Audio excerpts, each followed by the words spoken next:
नमस्कार प्रेक्षकांनो, मालिकेच्या आजच्या भागामध्ये आपल्याला पाहायला मिळणार आहे की इकडे अर्जुन त्याचबरोबर सायली घरी नाहीत, त्याचबरोबर तन्वीही घरी गेलेली आहे। त्यामुळे आता इकडे प्रतिभा सांगत असते की नागराज भाऊजी आणि तन्वी पुढे गेलेले आहेत।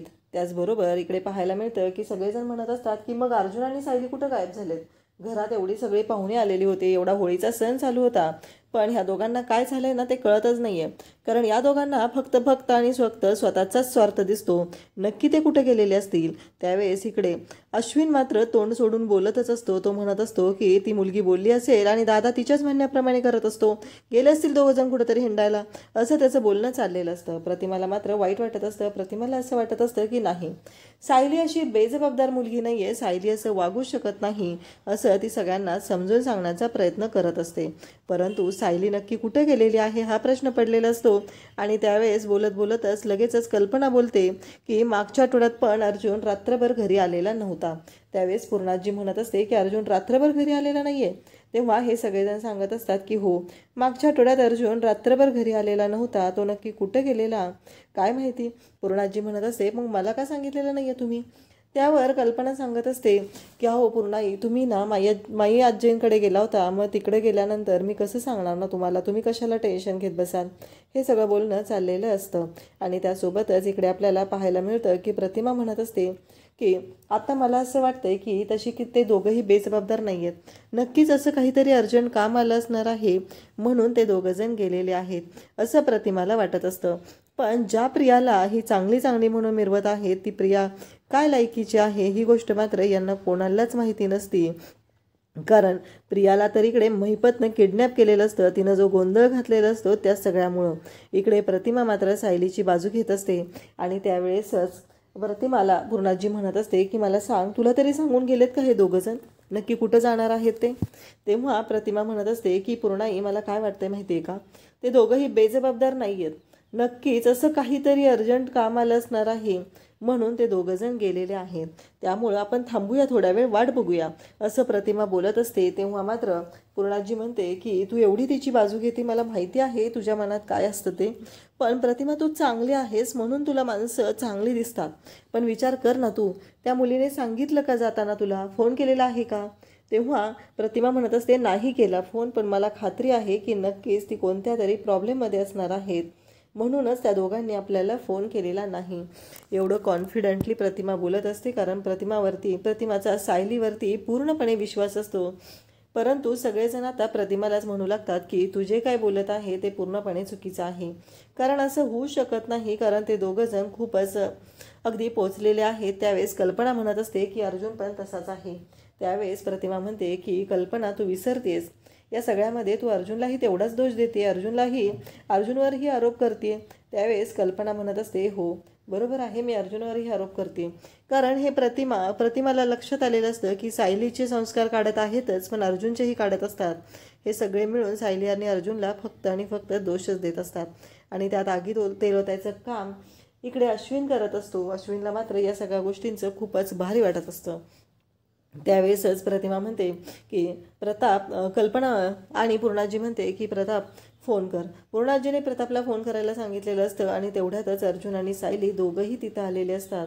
आणि अर्जुन आणि सायलीला ते पाहून ते दोघंजण म्हणत असतात का आले का हिंडून, कारण अर्जुन आणि सायली कोणत्या परिस्थितीतून आलेत ही गोष्ट मात्र यांना कोणालाच माहिती नसते।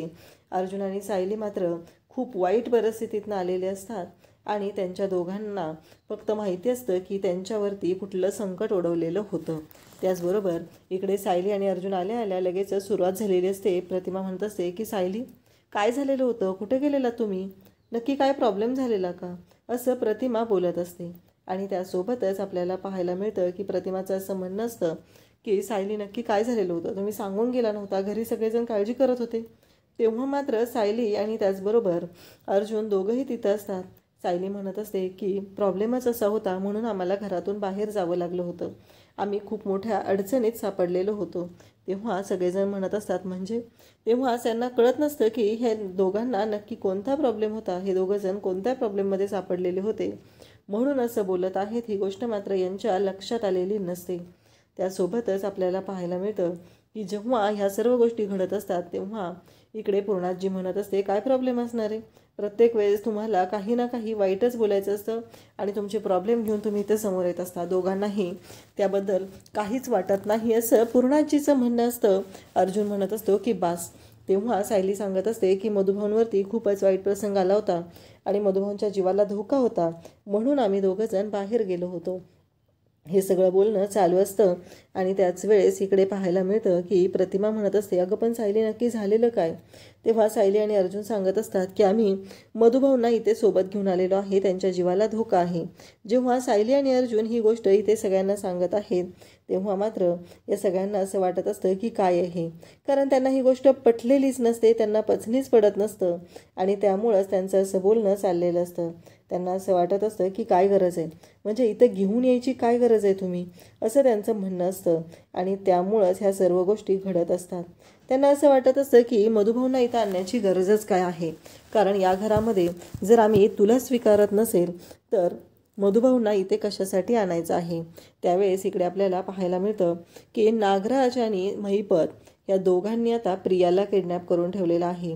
नागराज मात्र भयानक चिडलेला, महिपत मात्र भयानक चिडलेला आहे. अक्षरशः महिपतने प्रियाला बांधून ठेवलेला आहे आणि प्रिया मात्र आता खूपच मोठ्या आणि वाईट कंडिशनमध्ये अडकलेली असते, कारण प्रियाने भांग पिऊन जो काही राडा घातलेला असतो त्याचीच फळं तिला भोगावी लागत असतात.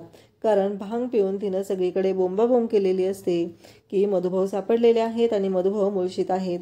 त्यामुळंच तर अर्जुन सायलीला ही गोष्ट कळलेली असते की प्रियाला जर हे कळलेलं असेल तर नक्कीच हे सगळं महिपतलाही कळलेलं असणार आणि म्हणूनच इकडे मोठा गोंधळ झालेला असतो.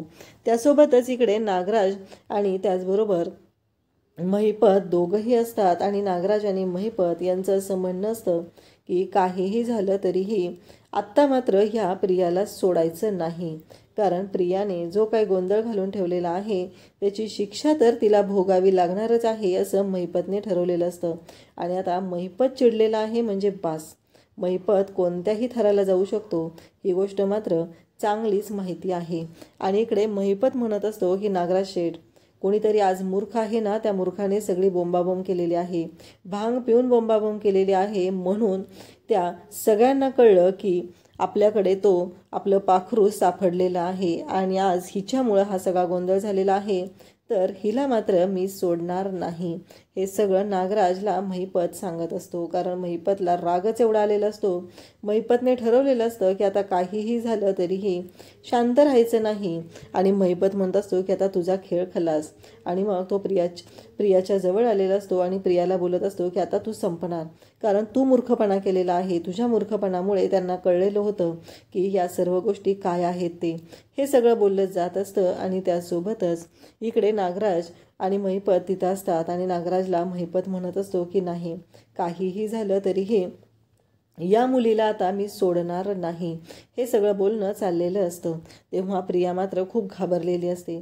इकडे आपल्याला पाहायला मिळतं की पूर्णाजी म्हणत असते, काय बोलताय तुम्ही हे, आणि त्या व्यक्तीला इथे घेऊन यायची गरजच काय आहे, ती त्यांची जबाबदारी आहे, त्यांनी कुठे राहायचं काय करायचं. तेव्हा सायली आणि अर्जुन दोघंही सांगत असतात. सायली अर्जुनचं असं म्हणणं असतं की मधुभाऊंच्या जीवाला धोका होता म्हणून आम्ही मधुभाऊंकडे गेलो होतो. तेव्हा मात्र इकडे प्रताप, कल्पना, पूर्णाजी या सगळ्यांना मात्र खूपच राग आलेला असतो. त्यांना असं वाटत असतं की नाही, काहीही झालं तरीही इथे तुम्ही मधुभाऊंना घेऊन यायचं नाही असं या सगळ्यांचं म्हणणं असतं. आणि तेव्हा मात्र इकडे अर्जुन आणि सायली मात्र बोलत असतात. मधुभाऊ अजून घरात आणलेले नसतात, मधुभाऊ बाहेरच असतात आणि तोपर्यंत या सगळ्यांचं बोलणं अशा पद्धतीनं चाललेलं असतं. त्याचवेळी प्रतिमा म्हणते, म्हणजे अर्जुन काय सांगतोयस तू, नक्की काय झालेलं?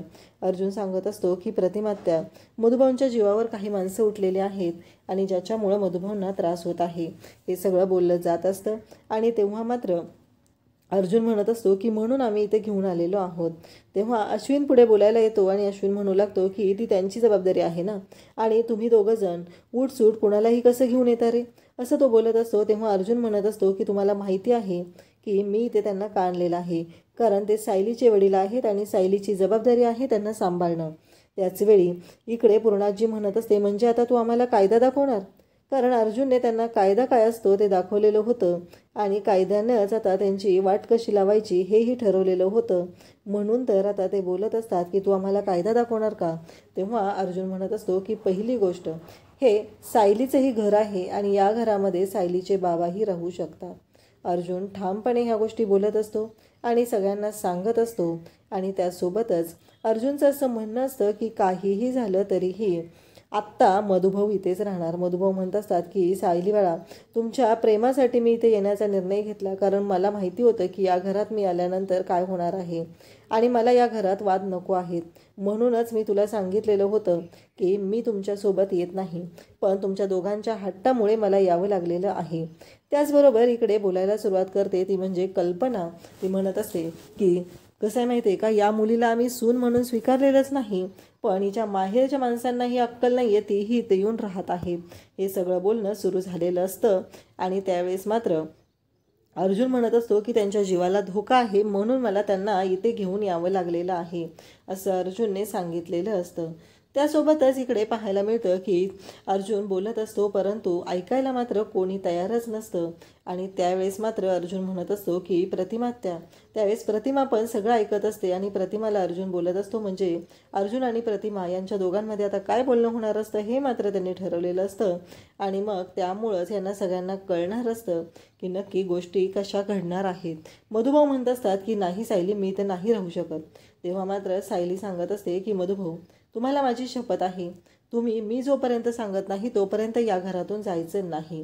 त्यावेळेस सायली सांगू लागते की माझ्या वडिलांच्या जीवाला बाहेर धोका आहे आणि म्हणून आम्ही त्यांना इकडे आणण्याचा निर्णय घेतलेला आहे. मान्य आहे, आम्हाला माहिती आहे की तुम्हाला सगळ्यांना राग येणार आहे, या सर्व गोष्टी आम्हाला माहिती होत्या, तरीही आम्ही हा निर्णय घेतलेला होता.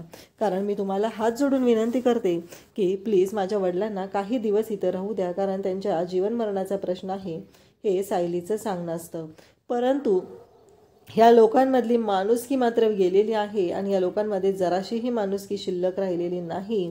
त्यामुळं ही सुभेदार फॅमिली मूर्खासारखी वागत असते, कारण यांच्या डोळ्यामध्ये अंजन घालायचं काम केलेलं असतं. ते म्हणजेच या तन्वीने म्हणजे प्रियानेच हे सगळं वाटोळं केलेलं असतं आणि सगळ्यांच्या मनात सायलीविषयी विष पेरलेलं असतं आणि अर्जुनविषयी. म्हणूनच या सर्व गोष्टी घडत असतात.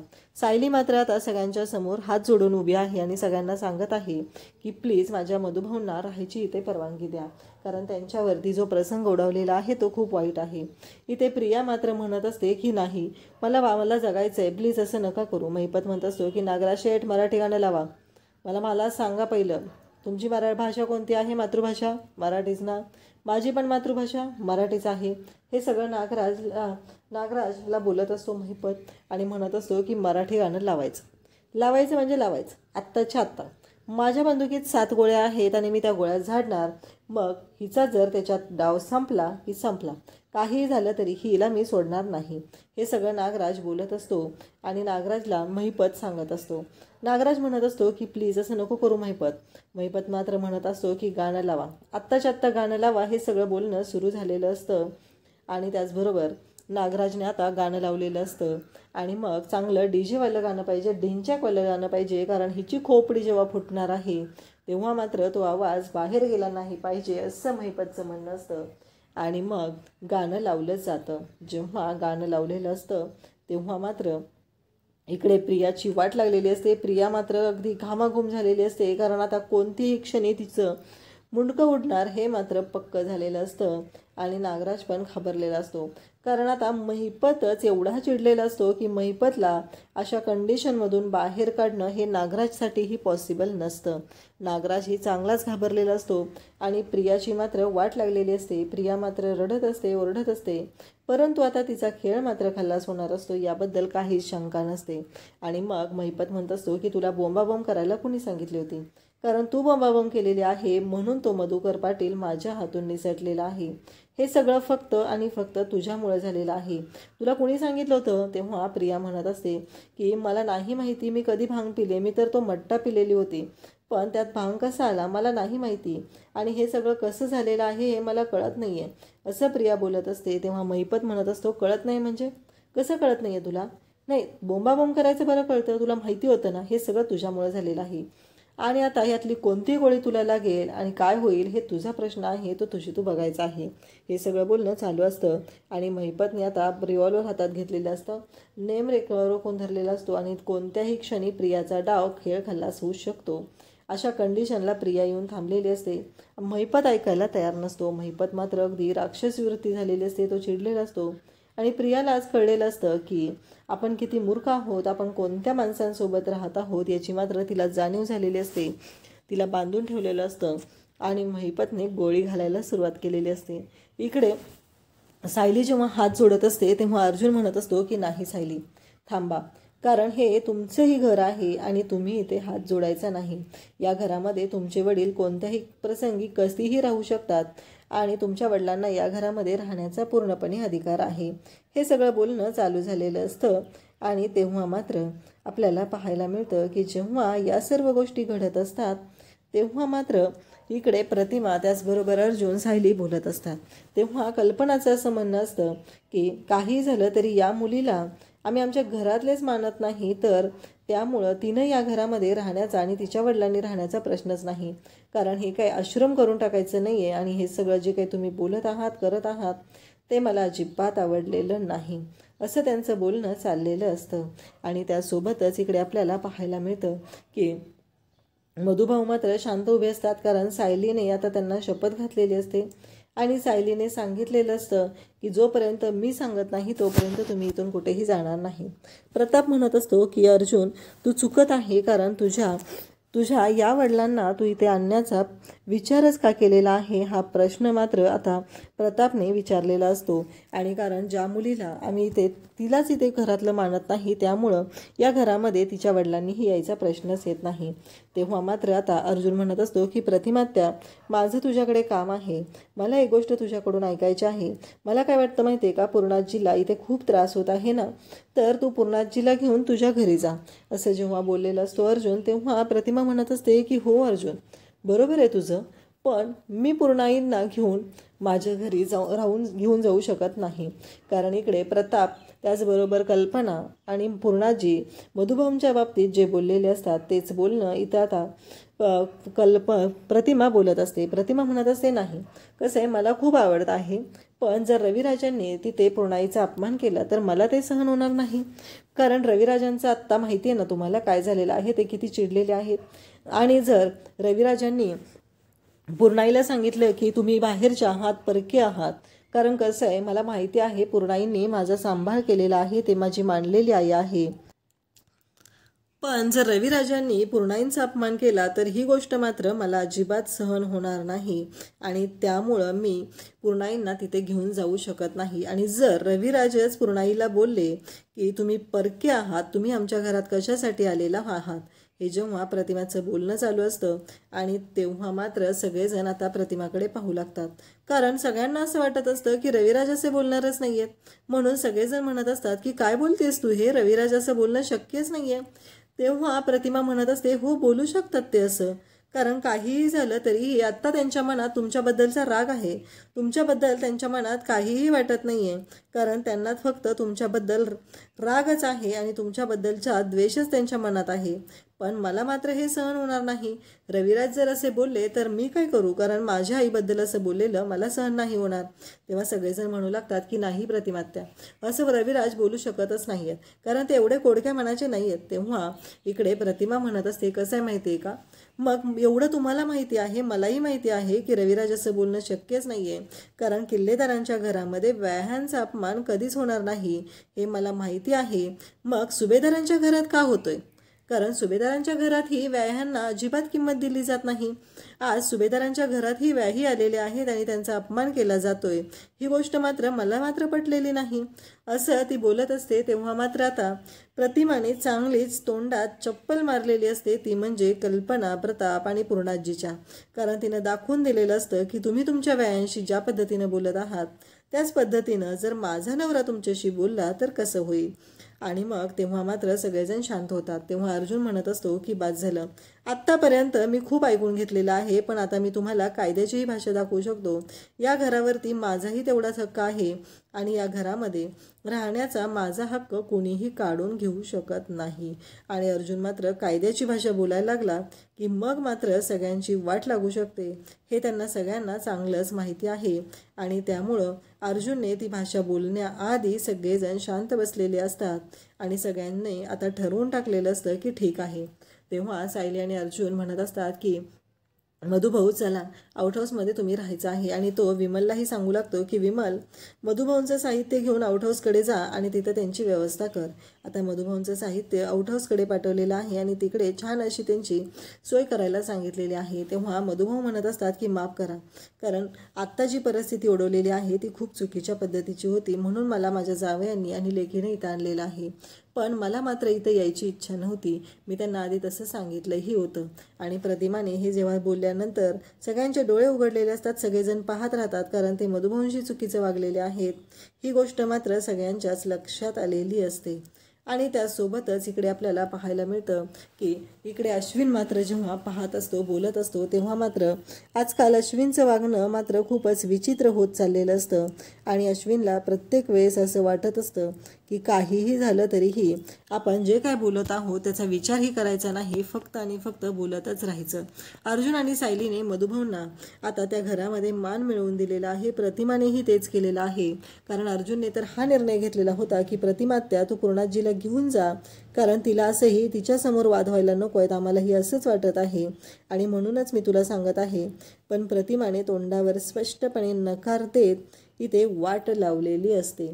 आणि आता अर्जुन आणि सायली मधुभाऊंना आउटहाऊसकडे घेऊन निघालेले असतात. तेव्हा प्रताप म्हणत असतो की एक गोष्ट अर्जुन, तू चुकतोय, तुझ्या या गुन्हेगार सासऱ्याला तू इथं घेऊन आलेला आहे आणि त्यांचे जे प्रॉब्लेम आहेत तू या घरात आणलेले आहेत. तेव्हा अर्जुन म्हणत असतो की डॅड, बाद झालं, ते गुन्हेगार नाहीत, त्यांनी कोणताही गुन्हा केलेला नाही. कारण हा जो मूर्ख प्रताप आहे तो विसरतोय की सायलीने त्याला कोणत्या संकटातून बाहेर काढलेला आहे. आणि त्याचबरोबर सायलीने त्याच्या बाबतीत जे काही केलेलं आहे ती गोष्ट मात्र तो सहजपणे विसरून गेलेला आहे. त्याच्या लक्षातही येत नाही की आपल्यावर काय प्रसंग ओढवलेला होता. तेव्हा आपल्याला यातून बाहेर काढणारी ही सायलीच आहे. अर्जुन म्हणत असतो की बाद झालं, आत्तापर्यंत मी तुमचं शांतपणे ऐकून घेतलेलं आहे आणि आता मी तुमचं ऐकून घेणार नाही. आणि सायलीच्या बाबांबद्दल एकही अपशब्द बोललेला मी सहन करणार नाही, कारण माझ्या बायकोचा या घरावरतीही तेवढाच अधिकार आहे आणि माझ्या बायकोच्या वडिलांनीही तर राहिलं पाहिजे, त्यांना कोणताही प्रॉब्लेम न होता. कारण आज तुम्हाला माहिती नाही आहे की ते कोणत्या परिस्थितीत होते, त्यांनी किती पुण्याचं काम केलेलं आहे याचा विचारही तुम्ही करू शकत नाही, असं अर्जुन सांगत असतो. आणि त्यासोबतच अर्जुन म्हणत असतो की आज काहीही झालं तरी तुमच्यामुळं त्यांचा या घरात झालेला अपमान मी सहन करणार नाही.